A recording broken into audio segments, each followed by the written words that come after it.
Olá, está começando mais um programa do curso de Direito da Faixa. E hoje a gente conversa sobre guarda compartilhada com o Dr. Marcelo Santoro.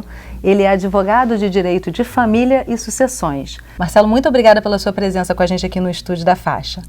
Para a gente começar o programa, eu queria que você definisse para quem está assistindo o que significa hoje guarda compartilhada. Primeiro eu queria agradecer o convite, dizer que é um prazer enorme estar aqui com você. Eu sou defensor da tese de que a gente tem que mudar os nomes, que as palavras têm poder. Quando a gente pensa em guarda, a gente pensa em propriedade, a gente pensa em objeto, e meu filho não é minha propriedade. A gente podia sugerir ou tentar mudar o nome para responsabilidade compartilhada. Porque aí você tira essa noção de divisão temporal, que é o que as pessoas têm. Não, eu tenho que morar com meu pai, eu tenho que morar com minha mãe, para aquilo que efetivamente é a guarda compartilhada, que é a divisão de responsabilidade no desenvolvimento daquela criança que precisa de ambos os genitores. Bem interessante isso, porque hoje ainda se fala em guarda compartilhada pensando na divisão do tempo realmente, né? E com a mudança na lei que aconteceu frequentemente, não é exatamente isso que acontece, né? As pessoas confundem guarda compartilhada com guarda alternada ou responsabilidade alternada. A responsabilidade alternada é esta divisão de tempo, mas nada mais é do que a guarda unilateral aplicada durante determinados períodos. É como se nós tivéssemos um filho, durante 7 dias eu seria responsável por ele, durante 7 dias você seria responsável por ele, né? Isso funciona em alguns casos, mas não em outros. Mas quando a gente fala de guarda compartilhada, é o filho residindo com um de nós dois e nós dois tomando decisões juntos no que concerne ao desenvolvimento daquela criança ou daquele menor. Bom, a gente ouviu a opinião de alguns alunos, o conhecimento de alguns alunos aqui da Faixa sobre o assunto. É interessante porque vários tiveram essa experiência na infância e aí eu quero te convidar a ouvir o que eles disseram. Vamos escutar então o que nós buscamos no pátio da faculdade com os alunos. Você conhece alguma história de casal que tenha se separado com filhos pequenos? É meu caso. Como é que foi? Bom, eu fui muito pequeno, até hoje ele mora em outra cidade, longe de mim. Mas a gente mantém o contato pela internet. Uma separação, como é que costuma ficar a situação dos filhos? Em experiência própria, eu acredito que a criança sempre se apega muito ao lado materno, acho que na maioria.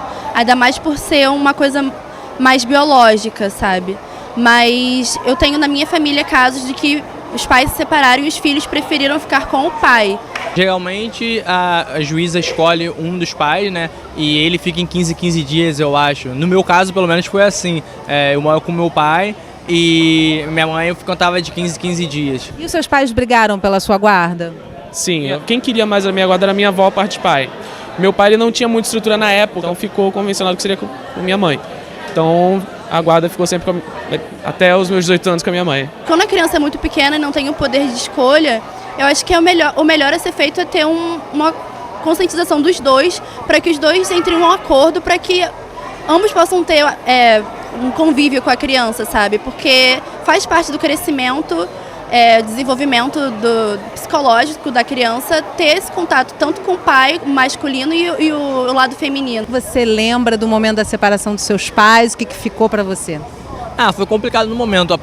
Primeiramente fiquei com minha mãe, que geralmente se fica com a mãe um tempo.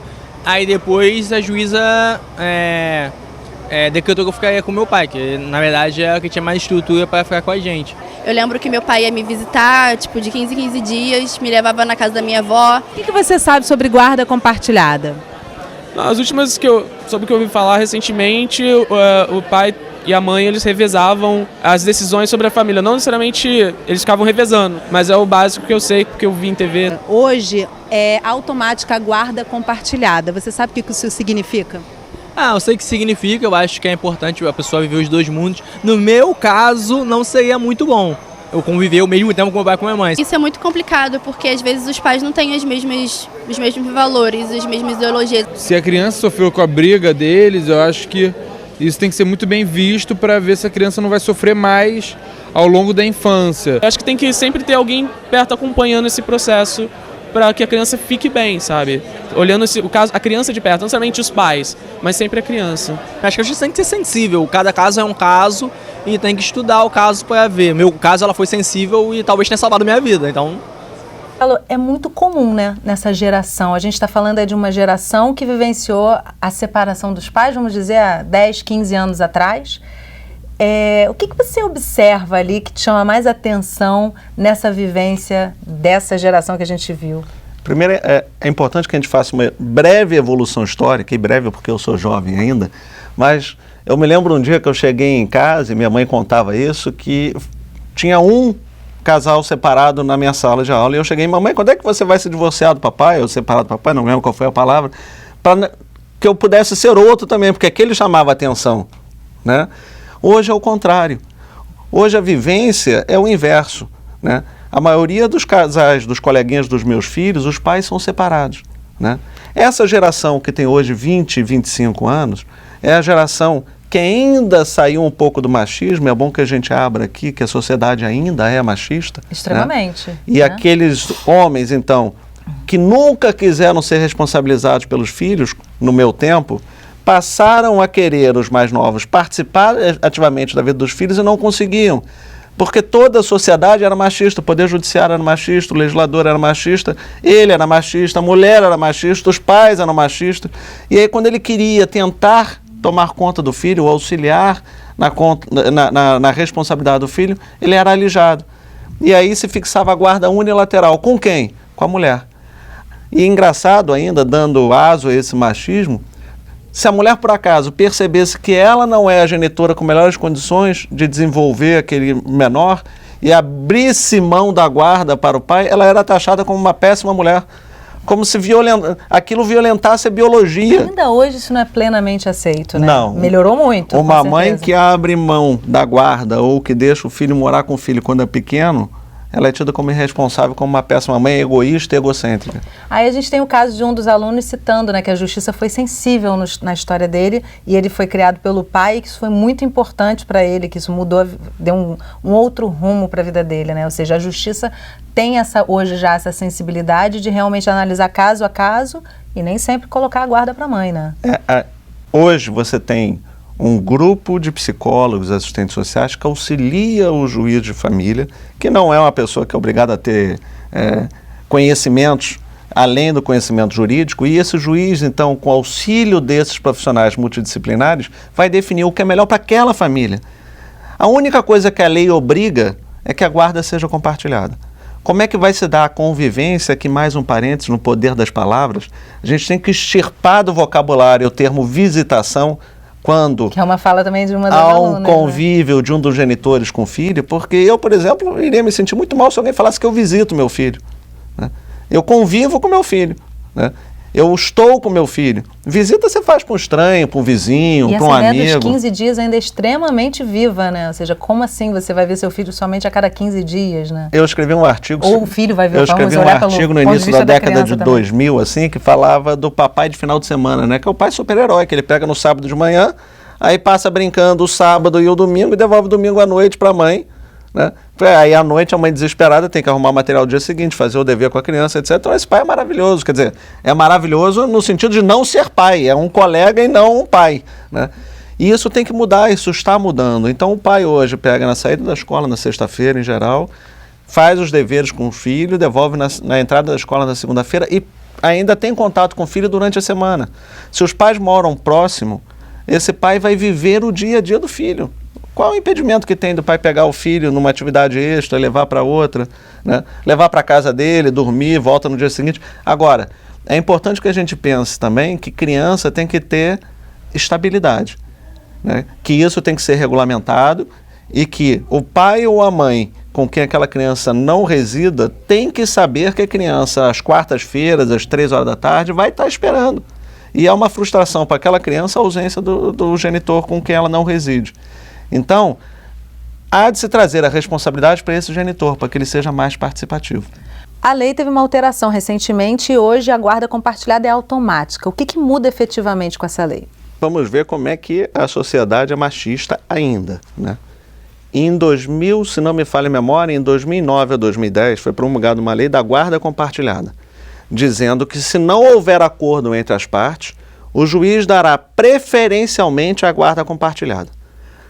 O uso do termo preferencialmente fez com que não fosse aplicado nunca. né? Porque, preferencialmente, se o casal brigasse, por qualquer motivo, não tinha guarda compartilhada. Então era muito fácil, porque se eu, mulher, e isso é algo que efetivamente as mulheres faziam em razão do preconceito social, se eu, mulher, tenho a guarda dos meus filhos, se eu não quiser que o pai seja responsável pelo meu filho, basta eu brigar com ele. Né? Por mais que o pai queira ter diálogo, etc., bastava eu brigar, porque o fato de eu brigar fazia com que a guarda fosse minha e ponto. Né? E aí teve que ser promulgada uma nova lei em 2014, dezembro de 2014, e que diz o seguinte: não tem mais diálogo, seus pais não têm diálogo, isso não importa. Eles têm que ter maturidade para enfrentar o divórcio, entender que o divórcio, a dissolução do casamento, da união estável, tem relação com o par conjugal e não com o par parental. Eles vão continuar sendo pais daquela criança. E eles têm que ter um mínimo de diálogo obrigatório para decidir as coisas com relação àquela criança. A guarda compartilhada hoje significa decisões. Decisões. Compartilhar decisões. E ela é imposta. Só tem duas possibilidades para não ter guarda compartilhada. Ou um acordo em que o indivíduo abre mão, diz eu não quero exercer a guarda compartilhada, ou se ele não puder exercer o poder familiar. E os casos do não exercício do poder familiar, que tanto o homem quanto a mulher, tanto o homem quanto a mulher, frisar. São casos bem graves, assim, agressão física exagerada, abuso sexual, são casos bem marcantes, não é um probleminha qualquer, não é a falta de diálogo entre os genitores, né? Então, hoje, a lei obriga, e o Superior Tribunal de Justiça já tem uma decisão recente dizendo que, inclusive, quando os pais não falam, tem que ser aplicada a guarda compartilhada. E a situação inversa, por exemplo? A gente sabe que ainda hoje as mulheres acabam ficando com a questão do tempo muito mais tomada pela convivência com os filhos, o tratamento diário, enfim, todas as necessidades, e ainda existe esse pai de final de semana, como você citou. Se existe a possibilidade da mulher solicitar, exigir através da justiça a guarda compartilhada com o pai? O amor, ele se constrói, ele não é imposto, né? Não tem como eu trazer alguém a responsabilidade, uma responsabilidade que ele não queira ter. O que pode acontecer é, na ausência desse pai, que ele começa a ser compelido financeiramente a participar. E a pergunta que eu faço é o seguinte: vale a pena que alguém se veja compelido a conviver com o filho? Né? Que convivência será essa? Né? Como é que vai se dar essa convivência em que o pai é obrigado a estar com o filho, o genitor é obrigado a estar com o filho sob pena de ser multado ou de ser condenado de pagar uma indenização qualquer que seja? Quer dizer, não vejo isso como uma convivência boa. O amor se constrói, o amor não se impõe. Uma das falas de um aluno foi a questão do desenvolvimento psicológico da criança, né? Eles citam, mais de um aluno ali fala sobre, às vezes, esse atrito que acontece nesse compartilhamento, que às vezes pode, inclusive, prejudicar a criança. O que você observa no impacto psicológico dessas crianças que convivem, e não são poucas, que convivem com esse momento, com essa angústia da separação dos pais, seja por conta da guarda compartilhada e desacertos, seja porque gostariam de conviver mais com o pai ou com a mãe? Qual é o impacto disso na vida de uma criança? Eu não tenho dúvida que a maior vítima de um casamento desfeito ou de um casamento mantido às custas de muita briga interna, porque eu confesso que eu não sei o que é pior, se é desfazer o casamento ou se o casal ficar brigando, forçando aquele casamento que já acabou também, na frente dos filhos, aí falta de respeito recíproco, falta de amor, falta de companheirismo, que tipo de exemplo a gente está dando para os nossos filhos. Mas voltando aqui à sua pergunta, a maior vítima na dissolução do matrimônio é a criança. Né? E a lei hoje em dia é extremamente sensível a isso, né? A justiça, no caso, né? O que não era antes. Hoje a criança é o principal personagem dessa família, né? O que se pretende é buscar aquilo que é melhor para a criança. É por isso que se usa uma equipe multidisciplinar que vai fazer um trabalho amplo com todos os envolvidos, pode inclusive sugerir a realização de tratamento psicológico para todos, né? Tratamento psicológico familiar. Mas isso ocorre através da própria justiça ou a família se vê obrigada a buscar esse tratamento? Isso se dá através da justiça. O psicólogo judicial dá um laudo dizendo que a família precisa de tratamento, que as partes precisam de acompanhamento e eles são obrigados a fazer acompanhamento. Através do sistema público? Ou o sistema público ou o sistema particular, se tem condições financeiras. retomando aqui um pouquinho da pergunta que eu te fiz anteriormente, um aluno ele fala da complexidade dessa guarda ser automática justamente porque os pais estão em desacordo. Então, na medida em que, pelo menos foi o que eu entendi da colocação do aluno, né? Na medida em que os pais são obrigados a compartilhar essa responsabilidade e as decisões, isso pode gerar mais atrito ainda e a criança sofrer ainda mais. É isso que se vê como resultado dessa É isso que se renovação? vê no início, assim, porque vai chegar um momento que eles vão visualizar que não adianta ficar brigando por qualquer assunto, né?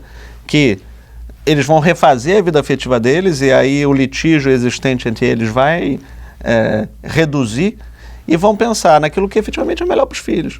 Porque efetivamente, se um deles está pensando exclusivamente em si próprio, né, pode ocorrer aquilo que a gente chama de alienação parental, quer dizer, o indivíduo é egoísta, egocêntrico, muito comum, inclusive, infelizmente, né? Sim, quer fazer mal ao filho, e uma das sanções da alienação parental é a perda da guarda. E tem vários níveis de alienação parental, mas Tem acho que todos os vários... casais acabam cometendo dos dois lados, né? Tem tanto homens vários, quanto mulheres. Não tenha dúvida, porque tem a leve, a pequena e chega até a grave. Gardner, que foi o psicólogo que relatou pela primeira vez a ocorrência disso, da alienação parental, e que desenvolve na síndrome da alienação parental, que não são a mesma coisa, síndromes já são sintomas que a criança começa a ter, né? Ele traz 3 fases de alienação, que é a leve, a média e a grave. Então, a criança passa ou pode passar por essas 3 fases. É por isso que é tão importante o Poder Judiciário fazer-se presente com essa equipe multidisciplinar, que quanto mais cedo você avaliar a ocorrência da alienação parental e interromper isso, mais fácil é o desenvolvimento daquela criança e a interrupção da alienação. Marcela, a gente tem uma pergunta de um aluno. Eu queria trazer essa pergunta para a gente continuar essa conversa. Então, vamos ouvir. Eu queria saber como pode ser dada a guarda compartilhada entre as famílias quando os pais não têm condições, tanto a mãe contra o pai, de cuidar do filho. Como é que fica, então, nesse caso em específico, né, que não é o mais comum, mas acontece também com bastante frequência, né, de às vezes os pais, os avós, paternos ou maternos, buscarem essa guarda? A lei prevê essa situação.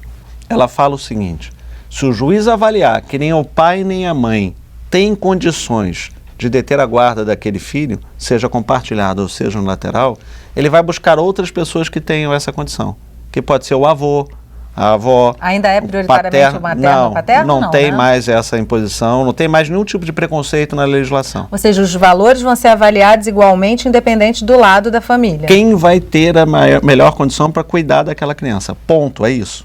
Né? Já vi guarda compartilhada entre avô e genitor. Eles compartilham a guarda, porque ela fica faticamente com um avô, né?